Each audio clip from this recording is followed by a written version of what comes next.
বিয়ের 5 মাসের মাথায় একদিন বাপের বাড়িতে এসে মাকে বললাম, আমি আর সংসার করব না, আজ থেকে এ বাড়িতেই থাকবো। মা শুনে বলল, অসুবিধে কি আছে আর, তোর বাবার এত বড় বাড়ি এমনিতেই তো পড়ে আছে, তাই এসেছিস যখন সব জিনিসপত্র গুছিয়ে নিয়ে এসেছিস তো? আমি বললাম, না, আমি তো কিছুই আনিনি। সে কি, এভাবে খালি হাতে আসে কেউ? তা এসেছিস যে জামাই জানে? আমি না বলেই এসেছি। জামাইকে বলে আসবি তো, শাশুড়ি মানুষটা তো খারাপ জানি, জামাই তো ভালো, ওকে না বলে চলে আসাটা ঠিক হয়নি তোর। তুই ফিরে যা, জিনিসপত্র সব গুছিয়ে নিয়ে চলে আয়, সেই সঙ্গে জামাইকেও নিয়ে চলে আয়। শাশুড়িকে জব্দ করতে হলে ছেলেকে ঘরে রেখে এলে হবে না, বর ভালো হলে ঘর ছাড়লেও বরকেও কোনো ছাড়তে নেই। ঘর বর দুটোই ছেড়ে দিলে মেয়েদের জীবন থেকে তো সংসারটাই চলে যায়। জামাই তো তোর কথা ফেলতে পারবে না, বরং জামাইকে নিয়েই তুই এই বাড়িতেই থাক। মায়ের কথা শুনে তো আমি অবাক, মা কখনো এই সুরে কথা বলেনি। হঠাৎ এইভাবে কথা বলতে মাকে বললাম, তুমি বলছো এসব? আমি তো বিশ্বাসই করতে পারছি না, এতদিন পর তুমি আমার দুঃখটা বুঝতে পারলে মা। যতই হোক তুই আমাদের একমাত্র মেয়ে, শাশুড়ি অত্যাচার কত আর সহ্য করবি বলতো? তোর বাবাও চাই তুই এই বাড়িতে এসে থাক। এক কাজ কর, জামাইকে বুঝিয়ে সুঝিয়ে নিয়ে চলে আয়, তবেই তো শাশুড়ি জব্দ হবে। ঠিক বলেছ, তোমার জামাই মনে হয় রাজি হবে না। সব হবে, কায়দা করে বলবি, দেখবি বরফ গলে জল হয়ে গেছে। মায়ের কথা শুনে আমি সেই দিনই শ্বশুরবাড়িতে ফিরে গেলাম। বুঝলাম মা যে বুদ্ধিটা দিয়েছে ওটাই প্রয়োগ করতে হবে। জীবনে কি চেয়েছিলাম আর কি হয়ে গেল সেটাই তখন ভাবছিলাম। মায়ের কথা মতো শ্বশুরবাড়িতে ফিরেই শাশুড়ির সাথে তুমুল ঝগড়া শুরু করলাম সেদিন। ঝগড়া করতে কারণ লাগে না, কোনো একটা চুপ পেলেই হলো। বর অফিস থেকে ফিরতেই যা ঘটলো তার থেকে একটু বাড়িয়েই বললাম, বলতে বলতে কেঁদেও ফেললাম। ও শুনে তখন চুপ করে আছে, চুপ করে থাকতে দেখে বললাম, এ বাড়িতে তোমার মায়ের সাথে ঝগড়া করে কিছুতেই থাকতে পারবো না। ও শুনে বলল, তাহলে উপায়? উপায় আর কি, আমি ভেবেছি আমি আর তুমি আমার বাবার বাড়িতে গিয়ে থাকবো, আর ওখান থেকে তোমার অফিস যেতেও সুবিধা হবে।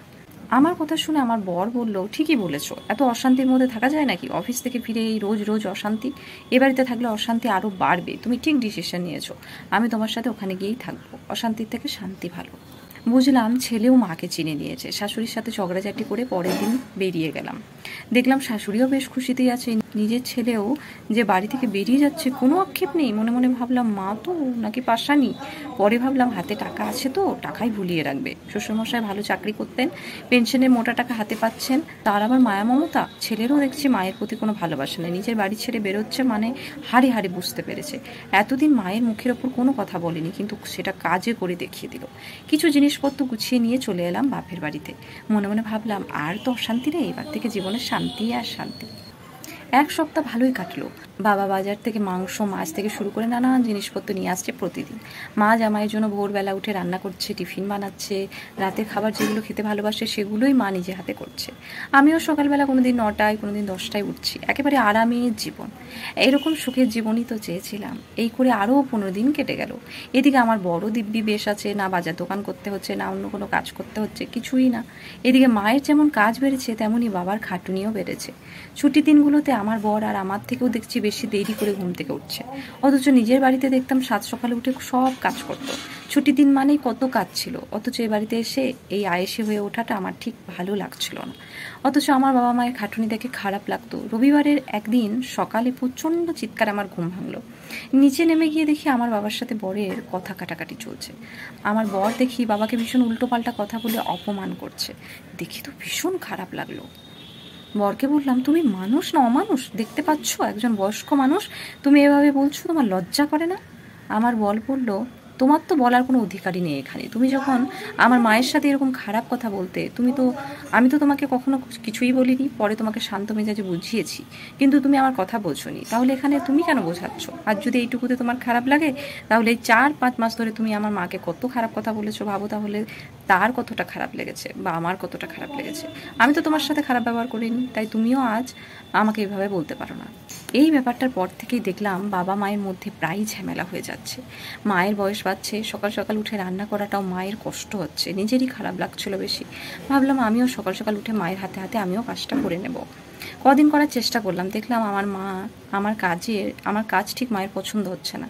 মা কোথায় কোথায় বলতে লাগলো, আমার সংসারে কাজকর্ম আমি যতটা ভালো বুঝি তুই অতটা বুঝবি না। গভীরভাবে ভাবলাম এই সংসারটা আমার মায়ের, আমার নয়।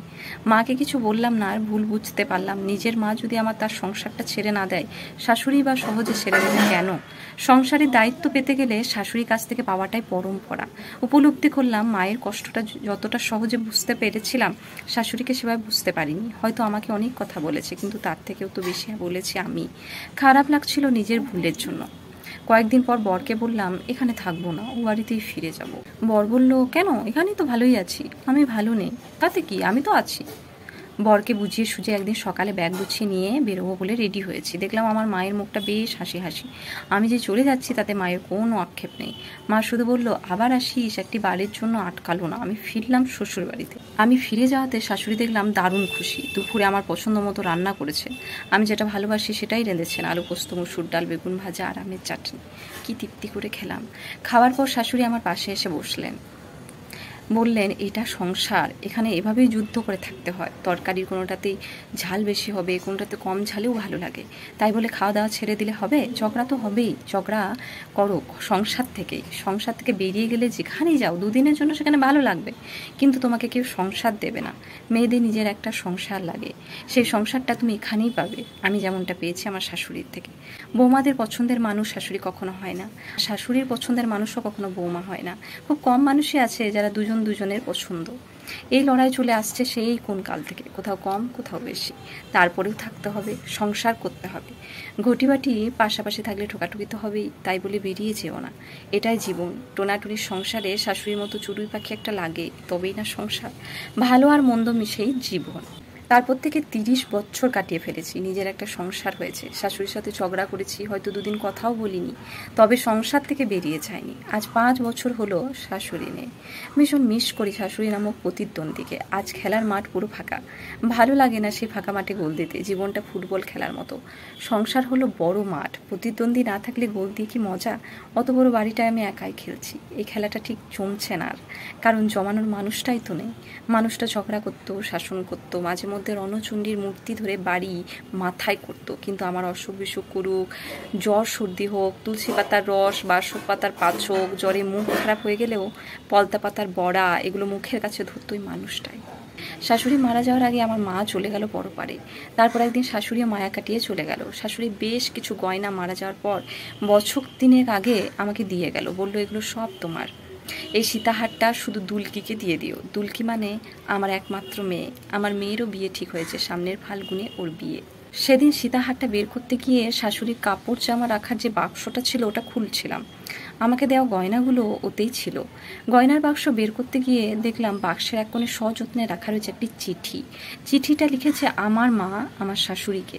তখন তো আর মোবাইল ছিল না। চিঠিটা পড়তে গিয়ে আবিষ্কার করলাম 30 বছর আগের একটি সত্যকে। মনের মধ্যে যা ছিল আবছা এক লহমায় সব কিছু পরিষ্কার হয়ে গেল। আমার মা লিখেছে, প্রিয় দিদি, মেয়ে আমার বাড়িতে পৌঁছেছে। তোমার কথা মতো কাজ শুরু করে দিয়েছি। কথা দিচ্ছি 1 মাসের মধ্যে তোমার বাড়িতে পাঠিয়ে দিতে পারবো। বুঝতেই তো পারছো মেয়ে আমার উড়নচণ্ডী। এই উড়নচণ্ডী মেয়েকে নিয়ে চিন্তার শেষ নেই। তোমার কথা মতোই আমি ওকে বলেছি ওই বাড়ি ছেড়ে চলে এসে এখানে থাক। যেমনটি বলেছ ঠিক তেমনটি করছি। ভয় হয় খুব, ওই মেয়ে কি করে সংসার করবে। তবে তুমি যখন আছো চিন্তা নেই। শ্বশুরবাড়িটা মেয়েদের বড় সম্মানের জায়গা। আমি চাই ওর একটা নিজের সংসার হোক। আর যাই হোক, বাবার বাড়িতে মেয়েরা দিনের পর দিন থাকলেও মেয়েদের সংসারটা কিন্তু ওখানে হয় না। মনে পড়ে যাচ্ছিল সে 30 বছর আগের মায়ের কথাগুলো। মা যখন বলেছিল সব ছেড়ে চলে আসতে, অবাক হলেও মায়ের ওই কথাগুলোর মধ্যে যে নিপুণ কৌশল ছিল আমি কিন্তু সেটা ধরতে পারিনি আমার বরের নিপুণ অভিনয়ও। ভেবেছিলাম মা আমাকে প্রশ্রয় দিচ্ছে। আমার ধারণাটাই ভুল ছিল। শ্বশুরবাড়ি থেকে যখন চলে এসেছিলাম তখন শাশুড়ি মাকে দেখেছিলাম মুচকি মুচকে হাসতে। চিঠি পড়তে পড়তে বুঝতে পারছিলাম হাসির কারণটা। শাশুড়ি মায়ের বুদ্ধি তারিফ না করে থাকতে পারছিলাম না তখন। সত্যিই তো ওই কৌশল প্রয়োগ না করলে এমন সুন্দর করে সংসারটাও যে হতো না আমার। এই 2 মা আমাকে উপহার দিয়ে গেছে নিজের একটা সংসার। শুধু মনের মধ্যে রয়ে গেছে সেই 2 মায়ের শূন্যতা, একটা আক্ষেপ। যদি আবার ফিরে পেতাম।